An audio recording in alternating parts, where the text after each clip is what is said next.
안녕하십니까. 용인종로 기숙학원 상담실장 주용석입니다. 반갑습니다. 우리 용인종로는 18년 전 경기도 용인에서 시작된 기숙학원입니다. 학원의 본질적 목적인 우수한 진학 실적과 더불어 교육이라는 진정성을 위해 쉼없이 성실하게 달려왔습니다.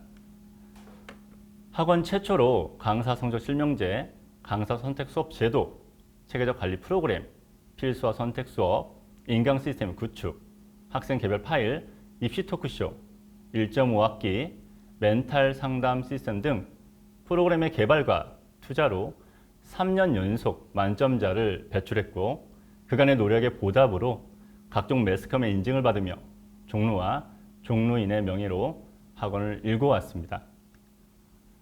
그러나 우리 용인 종로는 이제 용인에 있지 않습니다.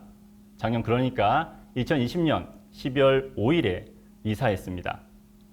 지금은 경기도 광주시 양지길 105 이곳이 우리 용인 종로의 새 주소입니다.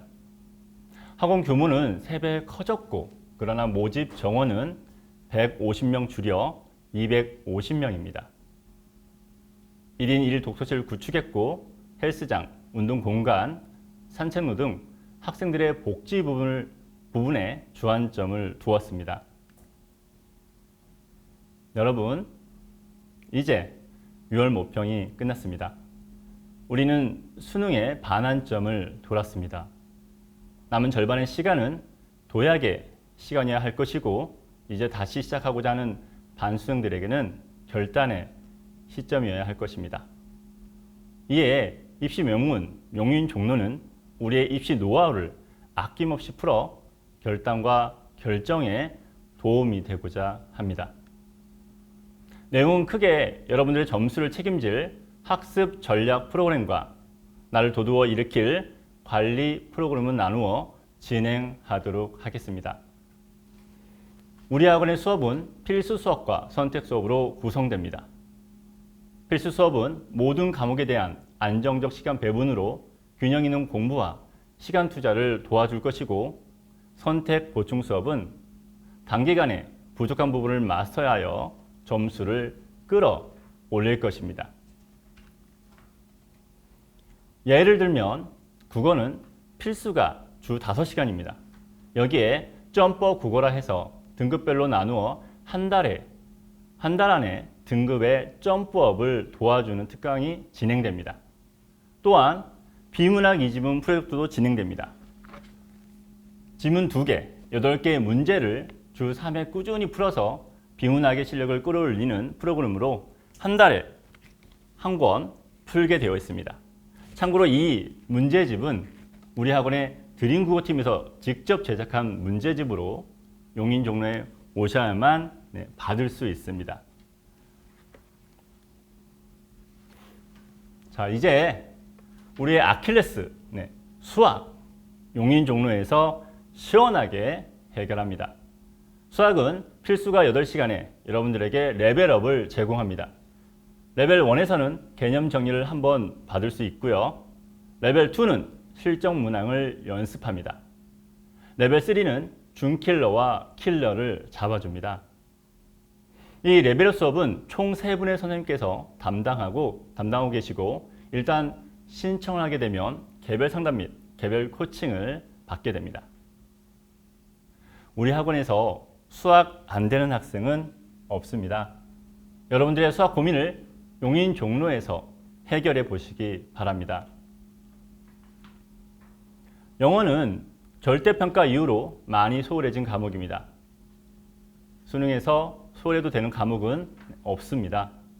입시 전략상 영어를 잘 해두면 유리한 입시 전략을 짤 수도 있습니다. 영어는 주 3시간에 선택 보충 수업이 2시간이 있습니다. 특히 어휘력이 부족한 친구들은 우리 학원의 단어 테스트에 도움을 받을 수 있습니다. 도돌이 0단어라고 해서 틀린 단어가 반복되어 출제되어 완벽하게 단어를 외우게 되는데 도움이 될 것입니다. 1등급을 위한 킬러 8문항 익히기도 준비되어 있습니다. 탐구는 주 3시간의 수업에 한 달에 한 번 복습해 줍니다. 오감 만족이라고 해서 6월, 9월 모평 전에는 킬러 문항을 마스터해 줍니다. 이번 6월 모평 적중률 놀라웠습니다. 9월 모평 이후는 탐구 집중 기간입니다. 더는 미룰 수가 없습니다. 그래서 탐구데이가 있습니다. 하루 종일 탐구만 하는 날입니다. 이렇게 여러분들이 하고자 하면 우리는 최선을 다해 서포트합니다. 가장 중요한 것은 이 모든 것이 여러분들에게 진정성으로 제공되는 교육 서비스라는 겁니다. 자, 이제 여러분들이 지칠 때마다 기분은 갈 수 있게 도와주는 관리 프로그램입니다. 먼저 우리 학원에는 셀이 있습니다. 셀이란 8명에서 10명으로 구성된 관리 조직으로, 예를 들면 의치한 약수를 가고자 하는 친구들이 셀로 구성되어 특별 관리를 받고 있습니다. 이 셀은 전문 셀퍼가 일거수일투족을 관리하게 됩니다. 그럼 여기에서 일거수일투족이 뭔지 궁금해집니다. 일거수일투족은 한마디로 우리 학원의 특별 관리 기록장입니다. 이 구성을 보시면 첫 번째, 첫 만남이 있습니다. 이 장은 셀퍼와 함께 학습 전략을 세우고 생활 코칭을 받는 장입니다. 두 번째, 공부 일기, 학습 플래너입니다. 셀퍼는 이 플래너가 잘 정리되도록 꼼꼼하게 지도하고 체크합니다. 세 번째, 시험 본 모든 것을 기록합니다. 네 번째, 설레임. 여러분들이 봐야 할 모든 모의고사는 설레임으로 가득할 것입니다. 마지막으로 다섯 번째, 소통. 부모님과의 소통으로 최상의 매니지먼트를 제공하겠습니다.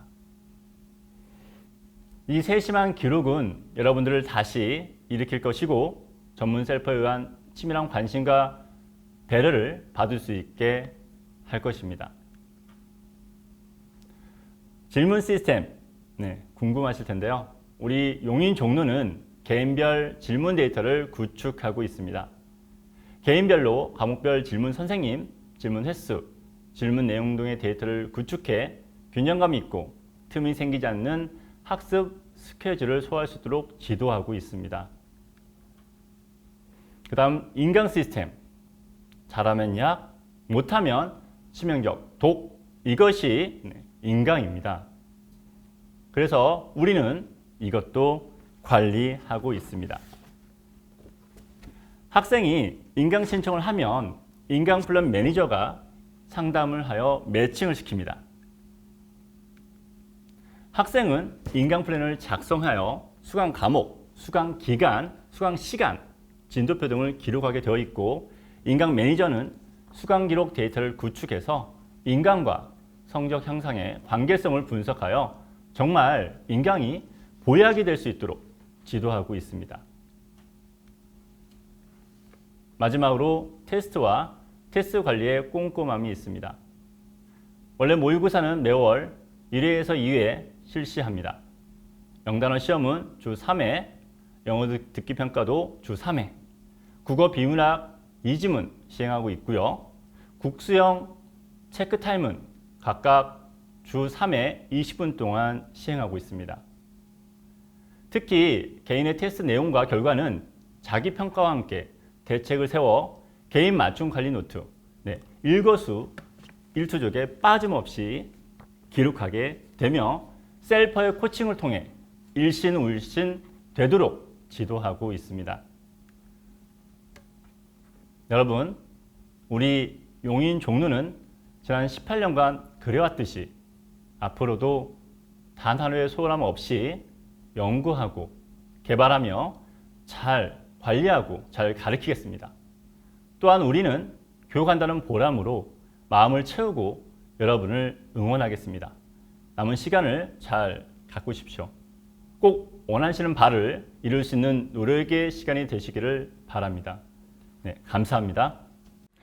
다음은 종로학력개발원 장문성 원장님께서 2022학년도 문이과 통합형 수능에 따른 반수생의 입시 전략에 대해 말씀해 주실 예정이니 참고하셔 반수 전략 수립에 도움이 되시기 바랍니다.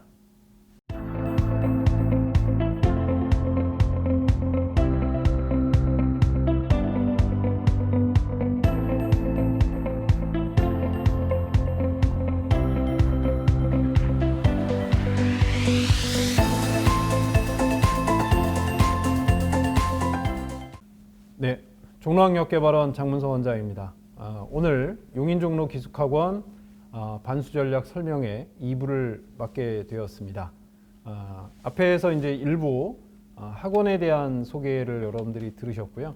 자, 2부에서는 이제 문이과 통합형 첫 번째 수능을 이제 맞이해서 여러분들이 반수를 생각하고 있다면 어떤 점들을 우리가 눈여겨봐야 될까?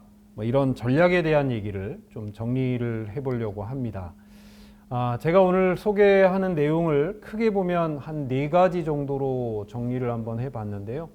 뭐 아무래도 이제 올해 수능 체제가 변경되면서 작년과는 조금 더 다른 여러 가지 인원들에 대한 통계들이 좀 소개가 될 거고요. 그리고 오늘 얘기의 가장 핵심적인 얘기는 뭐 수능 체제가 변하고 첫 번째 치러진 지난 6월 3일 평가원 모의고사에 대한 결과를 분석하면서 여러분들이 이제 반수를 하게 되면 선택 과목은 과연 어떻게 선택을 해야 할지 뭐 이런 고민을 조금 더 살펴보도록 하겠습니다. 그리고 마지막에 주요대 합격선 예측과 그 다음에 남아있는 일정에 대해서 간단하게 소개를 드리도록 하죠. 먼저 이제 여러분들이 지금 보시는 그래프는 매년 발표가 되는 학생 수입니다. 사실은 이제 올해 4월 1일 기준으로 그 발표되는 학생 수는 아직까지 발표가 안 됐어요. 이게 아마 제 기억으로는 8월 초에 발표가 되는 걸로 알고 있고, 그럼 여러분들이 지금 보시는 이 인원은 작년 이제 4월 1일 기준의 학년만 제가 이제 좀 정리를 한 겁니다. 그래서 올해 졸업한 학생들이 작년에 졸업했던 학생들보다는 한 6만 6천 명이 줄어들어 있는 상태고요. 그리고 현재 고3이 작년 고3에 비해서는 14,187명이 늘어나 있는 상황이었습니다. 그런데 실제 이번에 6월 모의 평가를 접수한 이제 이번에 발표가 된 인원은 응시 인원은 아니고요. 접수 인원이죠. 지난 이제 아마 4월 말인가요? 그때쯤 이제 접수했던 인원이기 때문에 조금은 이제 응시 인원은 달라질 수 있습니다. 6월 30일 채점 결과가 발표가 되면 조금 더 확실히 알 수 있겠죠. 그런데 이번 발표에서 조금 의외의 결과는 제가 좀 전에 보여드린 졸업생은 작년보다 한 6만 명이 줄어들었고 올해 고3이 작년 고3보다는 14,000명이 늘었다 이렇게 됐고, 그렇다면 예상대로 하면 재수생은 약간 줄어들고 재학생은 약간 늘어나야 정상이지만 이번에 발표가 된 그 지원자 기준으로 보시면 재수생은 한 348명이 늘었고 고3 재학생은 735명이 감소돼 있어서 약간은 좀 다른 경향을 보였습니다. 저희가 사실은 이제 졸업생들이 약간 늘어날 수 있다고 예상을 했던 가장 큰 이유는 기본적으로 올해 약대가 학부 모집을 신설하죠. 그런 만큼 재수생이 아닌 뭐 사수, 오수 이 장수생들이 상당히 약대에 관심을 갖고 몰려들지 않을까? 뭐 이런 이제 추측을 했기 때문에 조금 더 졸업생이 늘어날 수도 있겠다 이런 이제 생각을 했는데요. 저희가 이제 그 6월 모평 이후에 실제 수능에 참여하는 인원 이 차이를 이제 저희는 보통 반수생이라고 표현을 합니다. 보통 이제 반수생이라는 게 일반적으로 정의를 내리자면 대학을 다니다가 한 학기를 마치고 다시 대학 입시를 치르는 학생들을 이제 반수생이라고 하는데, 이거에 대한 정확한 숫자를 파악하기는 쉽지 않으니까 통상적으로는 6월 평가원 모의고사에 참여했던 인원과 수능에 참여한 인원의 차이를 저희가 이제 반수생으로 추정을 합니다. 이 인원이 사실은 계속 늘어나고 있는 추세고, 작년이죠. 2021학년도에는 실제로 6월 모평에 봤던 인원보다 본수능에 봤던 인원이 더 많은 뭐 이런 결과도 나왔던 것 같습니다. 그래서 올해 좀 전에 말씀드렸지만 약대 학부 모집과 또 정시 모집의 인원 증가 뭐 이런 것들이 아무래도 재수생들에게 유리한 조건으로 돌아가다 보니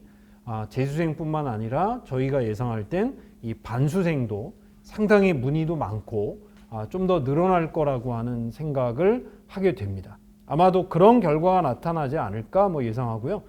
최근에 이제 뉴스 나온 걸 보면 이제 9월 모평을 보는 학생들을 기준으로 해서 백신을 맞을 수 있도록 하겠다. 이런 또 얘기도 나와서, 왜냐하면 수능 원서 접수는 이제 9월이 돼야 마무리가 되죠. 9월 3일 날 아마 마감이 되기 때문에 그때 가서 백신을 맞는 건 다소 좀 늦은 감이 있지 않느냐.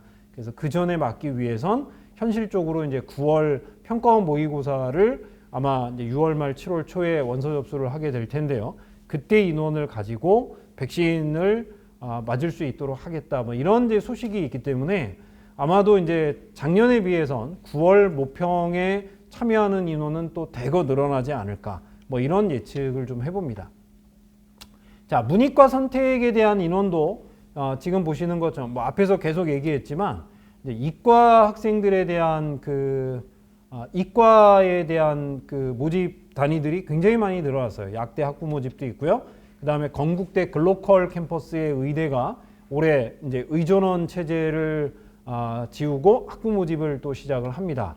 그리고 얼마 전에 6월 1일인가요? 착공식을 했지만 한국에너지공과대학, 우리 보통 한전공대라고 하는 학교도 100명 모집을 이제 발표를 했고 캠퍼스도 착공을 시작했습니다. 내년 신입생을 정말 모집하게 됐죠. 그리고 연세대학교 인공지능학과라든지 이화여대 인공지능학과라든지 주요 대학의 첨단학과들이 신설이 되면서 자연계열 학생들에게는 굉장히 좋은 조건에 유리한 그런 환경이 몰리다 보니까 사탐에 비해서 과탐에 응시하는 학생들이 좀 더 많이 늘어난 상황입니다. 지금 현재 이제 6월 평가원 모의고사를 기준으로 보면 사탐 인원은 한 4,000명이 늘어났지만 과탐 인원은 16,000명이 늘어난 이런 이제 상황들이 벌어지고 있는 거죠. 그래서 여러분들이 기본적으로 이제 생각을 하실 거는 이런 이제 구조적인 변화도 한 번쯤 생각해야 되고, 자, 이제 응시자의 기준이 아니라 모집 인원을 기준으로 해보면요. 자, 주요 15개 대학, 이 건동홍숙 라인까지 해당하는 주요 15개 대학의 수시 정시 비율이 작년에 비해서 올해 굉장히 많이 늘어났습니다. 그죠? 실제로 정시 모집 비율이 30.7%에서 39.1%로 늘어났고요. 아래쪽에 있는 이제 숫자들은 각 대학별로 늘어난 인원입니다. 고려대학교가 681명이 늘어나서 가장 많은 정시 모집 증가 비율을 보였죠. 그 외에 한양대 337명, 성균관대 308명 등 우리가 생각하는 상위권 대학들이 정시 모집의 인원을 늘린 정도가 상당히 많이 늘어났다는 것도 아마 올해 재수나 반수 이런 거를 지금 하는 학생들 입장에서는 매우 반가운 그런 이제 소식이 될 수 있습니다. 그리고 또 하나는 이제 앞에서도 계속 말씀드렸지만 이제 약대가 지금 보시는 표를 보면 의대, 치대, 한의대, 수의대 인원은 생각보다 그렇게 많이 변하지는 않았죠. 그런데 약대가 지금 1,713명인데요. 이게 사실은 이제 우리나라의 약대는 37개의 학교인데 현재 아직까지 2022학년도에 모집 요강에서 약대 인원을 밝히지 않은 학교가 목포대입니다. 그래서 목포대 인원을 빼고 1,713명. 실제 목포대 정원은 30명이니까 약대 인원은 1,743명이 추가가 됩니다. 그 중에 현재 36개 교의 인원으로 보면 수시에서 945명, 정시에서 768명이 늘어나는 걸로 이렇게 되어 있습니다. 그래서 제가 지금 보여드리는 건 이제 각 약대들이 전형별로 어느 정도 인원을 선발하는지를 보여드리는 건데요. 자, 수도권, 즉 서울, 경기, 인천에 16개 대학이 있고 지방권에 21개 대학이 있습니다. 맨 오른쪽에 있는 목포대의 인원은 사실은 목포대는 2022 수시 모집 요강에서 인원, 2022년에 대한 인원은 밝히지 않았지만 2023학년도 시행계획은 또 발표를 하면서 약대 인원을 사실은 발표를 했어요. 기본적인 정원은 30명이지만 실제로 정원 외까지 합쳐서 32명에 대해서 뭐 종합 전형으로 3명, 그다음에 교과 전형으로 19명, 정시 모집으로 10명을 모집하겠다고 밝혔기 때문에 제가 포함해서 총 21개의 인원을 한번 정리를 해봤으니까 한번 확인들 해보시기 바랍니다. 자, 인원 통계에 대한 얘기는 뭐 요 정도 정리를 하면 될 것 같고요. 그 다음에 이제 우리 지난 6월 3일 날 봤던 6월 평가원 모의고사를 기반으로 하는 수능 체제 변화에 따른 내용을 한번 정리를 한번 해보려고 합니다. 자, 뭐 다들 아시겠지만 올해 처음으로 국어의 선택 과목이 생겼습니다. 언어와 매체 그리고 화법과 작문이라고 하는 두 과목을 선택해야 되는데요. 지금 여러분들이 보시는 이 자료는 공식적인 자료가 아니라 저희 학원에서 표본 조사를 한 결과를 갖고 정리한 것입니다. 3월 달에 한 7,200명, 6월 달에 한 6,700명 정도의 학생들이 자, 등급대별로 각 선택 과목의 비율이 어떤가를 한번 확인해 봤는데요. 일단 전체 인원으로 보면 언어와 매체보다는 화법과 작문이 훨씬 더 많지만 지금 여러분들이 보시는 이 등급대별의 인원 분포를 보면 언어와 매체가 좀 더 상위권 학생들이 많이 선택하는 과목으로 나타나고 있습니다. 자, 그러다 보니까 지금 여러분들이 보시는 이 자료, 3월 교육청이나 4월 교육청의 자료를 보시는 것처럼 1등급 커트라인도 화법과 작문과 언어와 매체가 조금 다르게 나타나고 있죠. 동일한 원점수, 예를 들면 표점 최고점은 자, 화법과 작문이나 언어와 매체를 본 학생들이 모두 100점을 맞았다고 생각했을 때의 점수인데 사실은 3월 교육청 때는 3점, 4월 교육청 때는 6점, 이번에 저희가 추정하는 값은 2점 정도 언어와 매체가 높다고 판단이 되고 있습니다. 지금 저희가 보여드리는 이 자료는 이미 성적표가 나온 4월 모의고사 기준으로 자, 총점 98점이고 공통과목 76점과 선택과목 22점을 받은 동일한 점수의 학생들의 표준 점수가 화법과 작문은 131점, 언어와 매체는 137점이라는 걸로 성적표가 나왔죠. 6점의 차이를 보였습니다. 이처럼 화법과 작문을 선택하느냐 언어와 매체를 선택하느냐에 따라서 동일한 원점수임에도 불구하고 실제 각 학생들이 받는 표준 점수는 달라질 수 있습니다. 제가 좀 전에 보여드렸던 자료처럼 기본적으로 그 시험마다 그 간격은 조금 다를 수 있어요. 3월에는 3점, 그다음에 4월에는 뭐 좀 더 많이 아니죠. 그죠. 6점. 그다음에 6월 평가원 때는 이제 2점의 차이가 날 거라고 이제 만점자 학생들의 표준 점수 차이를 말씀드렸지만 시험에 따라 이제 좀 달라질 수 있는데요. 자, 문제는 이제 이런 거예요. 자, 왜 이렇게 시험 점수가 다를까? 표준 점수가 다른 이유는 자, 화법과 작문을 본 학생들의 공통 과목 점수와 언어와 매체를 본 학생들의 공통 과목 그 평균 점수가 좀 다른데요. 제가 좀 전에 얘기했던 것처럼 언어와 매체를 보는 학생들의 상위권 학생들이 좀 더 많다 보니 언어와 매체를 본 학생들의 공통 과목 평균이 화법과 작문을 본 학생들의 평균보다는 좀 높아요. 자, 그럼 문제는 뭐냐면 선택 과목으로 갔을 때도 실제로 화법과 작문보다는 언어와 매체의 평균 점수가 조금 높아야 사실은 선택 과목의 난이도가 적절하다고 판단이 되는데요. 평가원이 밝힌 그 보정 점수를 만드는 이유는 실제로 공통 과목은 언어와 매체의 평균이 높은데 만약에 선택 과목의 평균이 언어와 매체가 더 낮다면 사실은 언어와 매체를 본 학생들이 좀 불리하다고 생각을 하기 때문에 보정을 주는 겁니다. 그런데 저희가 실제 각 문항별의 정답률을 분석을 해보면 지금 여러분들이 보시는 이 화면의 그 정답률은 화법과 작문과 언어와 매체를 선택한 학생들이 각 문항별로 어떤 정답률을 보였느냐인데요. 17번을 제외한 나머지 거의 모든 문제가 언어와 매체의 정답률이 더 높습니다. 바꿔 얘기하면 공통 과목에서는 언어와 매체의 평균이 높을 수밖에 없죠. 그런데 선택 과목의 문항을 비교를 해보면 정답률이 언어와 매체보다는 화법과 작문이 더 높게 형성되어 있습니다. 그만큼 화법과 작문이 좀 더 쉬운 과목이라는 거죠. 그러면 제가 좀 전에 얘기했지만 언어와 매체를 본 학생들은 공통 과목의 평균 점수는 더 높은데 실제 선택 과목의 평균 점수는 좀 낮을 수밖에 없는 상황이다 보니 현재 평가원의 체제, 점수 보정 체제에 따르면 언어와 매체를 본 학생들에게 보정 점수를 약간 플러스를 해주게 되는 겁니다. 그래서 실제로 화법과 작문을 본 학생들보다 동일한 원점수를 받더라도 언어와 매체를 선택하는 학생들의 표준 점수가 높게 되죠. 그거는 이제 그때그때 난이도에 따라 좀 달라질 수 있습니다. 자, 평가원은 그래서 결과적으로 이 선택 과목의 난이도를 좀 더 조정하려고 아마 노력을 할 거예요.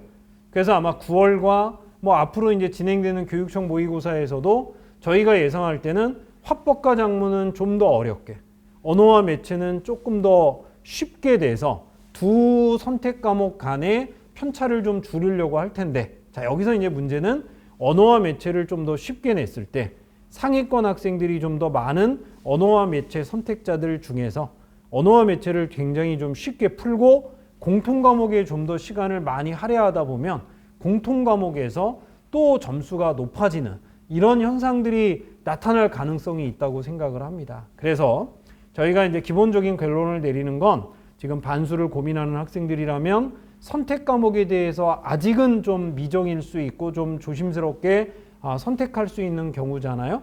그렇다면 제가 이제 아까도 잠깐 보여드렸지만 일단 1등급을 맞는 최상위권 학생들은 저는 언어와 매체를 선택하는 것을 권장드립니다. 다만 우리가 이제 국어 성적만 갖고 대학을 가는 건 아니잖아요. 그다음 뭐 수학이나 영어나 탐구는 어떤가에 따라 화법과 작문은 거의 공부를 안 해도 쉽게 풀어낼 수 있는데 언어와 매체는 공부하는 분량이 굉장히 많아야 한다고 생각을 하면 또 반대의 선택도 가능할 수 있습니다. 본인의 상황에 맞춰서 잘 한번 선택 과목을 정해보시기 바랍니다. 자, 수학의 경우도 마찬가지예요. 우리가 문과 학생들은 주로 이제 확률과 통계, 하지만 과탐을 보는 학생들 중에서도 확률과 통계를 보는 학생들은 여전히 있습니다. 그리고 이제 이과라고 하는 학생, 과탐 본 학생들은 대부분 미적분이나 기하를 선택하고 있죠. 그런데 지금 보여드리는 표를 보면 아까 우리 국어와 굉장히 유사하게 미적분이나 기하를 본 학생들이 1등급에 차지하는 비율이 월등히 높은 비율을 나타내고 있습니다. 결과적으로 문과 학생들보다는 이과 학생들이 자, 수학은 훨씬 더 잘한다? 뭐 당연한 얘기겠지만 이런 결과가 나오게 되죠. 근데 여기서 이제 또 문제가 되는 건 지금 여러분들께 보여드리는 이 자료는 과탐 본 학생 중에 과연 이과 학생, 즉 작년까지의 자료는 수학 가형, 올해의 자료는 미적과 기하를 합친 그 숫자를 한번 표시한 건데요. 실제 여러분들이 보시면 작년, 재작년, 전년도의 상황을 보면 수학 가형에서 나형으로 옮겨가는 학생들이 워낙 많다 보니까 시간이 지나면 지날수록 과탐에 대한 수학 가형의 비율이 계속 줄어들었다는 것을 여러분들이 볼 수 있는데 올해는 사실은 미적분에서 확률과 통계로 이동하는 과탐 학생들이 생각보다 많지 않을 거라고 생각합니다. 이번 그 지원자 통계에는 그 선택 과목에 대한 비율을 공개하지 않았기 때문에 확인이 안 되지만 자, 6월 30일 날 발표가 되는 채점 결과에서는 분명히 미적분과 기하의 인원이 어느 정도 되는지가 나올 텐데요. 제가 볼 때는 분명히 작년보다는 비율이 높아져서 지금 현재 여러분들이 보시는 그래프의 빨간색이 올해 3월과 4월의 비율 90%가 조금 넘는데 저 비율보다 낮아질 확률은 별로 없다고 생각합니다. 좀 더 높아지지 않을까 그런 예상을 한번 해보고요. 국어하고 동일하게 동일한 원점수일 때 실제로 확률과 통계, 미적분, 기하가 받을 수 있는 표점 최고점은 조금씩 달랐습니다. 3월 달에 확통과 미적의 만점자의 표점은 7점 차이였고요. 4월 달에는 5점, 6월 달에는 3점 정도로 저희가 추정을 하고 있습니다. 시간이 지날수록 점점 줄어드는 면이 있기는 하지만 이거는 이제 앞으로 반수생이 가세를 하고 졸업생들이 좀 더 많은 그 참여를 하게 되면 더 벌어질 수도 있는 문제는 또 발생할 수 있습니다. 자, 아까 국어하고 똑같이 동일한 원점수일 때 표점 차이가 어느 정도 나는지를 저희가 이제 4월 모의고사의 성적표를 실제 입수해서 그 학생들의 점수를 이제 이렇게 비교해 보면 한 4, 5점 정도의 차이를 모두 어떤 점수대든 4, 5점 차이를 보이고 있습니다. 그래서 이제 최근에는 어떤 얘기까지 나오냐면 이왕에 찍는 거라면 확률과 통계를 갖고 찍지 말고 자, 미적분으로 이동해서 찍는 것도 괜찮겠다. 그래서 오히려 그 문과 쪽의 수포자 또는 예체능 쪽의 수포자들 중에서 확률과 통계를 선택한 학생들이 대부분이긴 하지만 기본적으로는 미적분으로 이동하는 학생도 있지 않을까라는 예상을 한번 해보는 것도 그런 이유인 것 같습니다. 저희가 지금 보여드리는 건 공통 과목에서 확통과 미적분 학생들이 어느 정도의 정답률 차이를 보이느냐인데요. 항상 확통보다는 미적분이 훨씬 더 높은 정답률을 보이기 때문에 당연히 공통 과목의 평균 점수는 확통보다 미적분이 높을 수밖에 없는 상황이죠. 그런데 국어에서 나타났다는 현상처럼 이 통합수학에서도 비슷한 현상이 나타났어요. 실제로 제가 좀 전에 보여드린 걸로 보면 공통 과목에선 확통보다는 미적분이 당연히 평균 점수가 훨씬 높은 상황이 벌어지는데요. 선택 과목으로 딱 가보면 확률과 통계와 미적분의 정답률이 거의 차이가 없고 저희의 그 표본 조사에 의하면 확률과 통계의 정답률이 오히려 높습니다. 그러면 아까 제가 말씀드린 문제가 또 발생하는 거죠. 공통 과목은 분명히 미적분 학생들이 훨씬 더 잘 본 상태, 평균 점수가 높은데 선택 과목으로 와보면 별로 차이가 없다 보니 미적분 학생들에게 또 표준 점수의 보정 점수를 부여할 수밖에 없게 되고요. 그래서 이제 시험에 따라 좀 차이는 있지만 적어도 2, 3점, 많게는 4, 5점 뭐 상황에 따라는 아마 더 벌어질 수 있는 상황도 벌어질 텐데요. 앞으로 이제 그 평가원은 이런 것들을 기반으로 해서 확률과 통계와 미적분의 난이도를 조금 더 조정하지 않을까? 결국은 확률과 통계와 미적분의 보정 점수 차이를 줄이려면 확통의 문제는 조금 더 어렵게, 미적분의 문제는 조금 더 쉽게 내는 게 가장 일반적인 그 해법이기는 합니다. 하지만 국어와 달리 확통과 미적은 이제 문과, 이과라고 하는 계열의 구분에서도 굉장히 명확한 구분이 되기 때문에 쉽게 이제 이동하기는 좀 어렵지 않을까라는 예측은 해볼 수 있습니다. 저희 종로학원을 다니는 학생들을 추적 조사를 한번 해봤어요. 전년도의 수능과 그 다음에 이번 6월 모의평가에서 실제로 어느 정도의 원점수를 받았는지 저희가 추적 조사를 해보면 미적분이나 기하를 본 학생들은 당연히 작년보다 훨씬 더 높은 점수를 맞는 것 같습니다. 그만큼 이과 학생들 입장에서는 똑같은 수학 문제 30문제를 풀어도 작년보다는 확실히 문제가 조금 더 가형에 비해서는 조금 더 쉽게 나왔다는 판단을 하는데요. 확률과 통계는 오히려 좀 반대 현상이 나타났어요. 전년도 수능에 그 학생들이 받았던 원점수에 비해서 실제로 지금 6월 모평의 점수가 좀 더 떨어졌죠. 결과적으로 작년의 수학 나형에 비하면 현재 출제가 되고 있는 이 통합 수학은 좀 더 난이도가 높아져서 나형 학생들 입장에서는 상당히 좀 어려움을 겪는다는 것을 보여주고 있는 겁니다. 실제 여러분들이 반수를 생각하시고 앞으로의 학습에 대한 여러 가지 이제 전략을 짜실 때 문과 학생들이 확률과 통계를 보는 경우에 공통 과목 수원, 수투까지 포함한 점수를 우리는 산출하게 되는데요. 그만큼 공통 과목 수원, 수투에서 꽤 높은 점수를 받으려고 해야 그만큼 수학에서 손해를 보지 않는 그런 상황을 맞이할 수밖에 없습니다. 그래서 여러분들이 이런 그 점수에 대한 자료들은 한번 잘 체크를 한번 해보시고요. 영어에 대한 얘기는 뭐 여러분들이 지금 보여드리는 것처럼 이번 6월 평가원 모의고사 좀 더 어려웠습니다. 저희가 1등급을 예상하는 추정 비율은 6.6%인데요. 이것도 물론 여러분들 6월 30일이 되면 정확한 숫자를 알 수 있게 됩니다. 작년 수능 영어 워낙 쉬웠죠. 하지만 작년 6월이나 9월에는 또 그렇게 아주 쉬운 영어는 아니었어요. 물론 작년 6월이나 재작년 6월에 비해서 올해 6월 그 영어는 조금 더 1등급 비율이 떨어지는데요. 이거는 아마도 기존의 이제 EBS 교재 연계율이 70%에서 50%로 축소가 된 것과 또 영어도 지문을 그대로 연계하는 직접 연계 문항은 없고 저 모두가 다 간접 연계로 출제를 하겠다고 하는 평가원의 출제 방향이 아무래도 수험생들에게는 다소 부담스러운 난이도로 작용할 수밖에 없지 않을까. 그래서 여러분들 영어 과목 그렇게 만만히 보고 접근을 하는 건 아닐 거라고 생각합니다. 특히 문과 학생들의 경우는 국어나 수학에서도 최저 기준, 그러니까 우리가 생각하는 수시의 최저 기준을 맞추기가 녹록치 않습니다.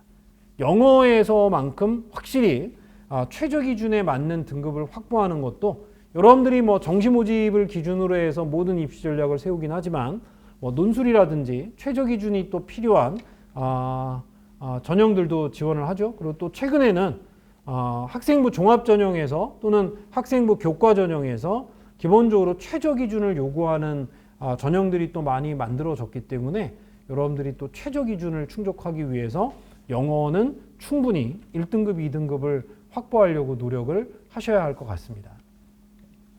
자, 그 다음에 이제 주요대 합격선 예측을 좀 보여드릴 텐데요.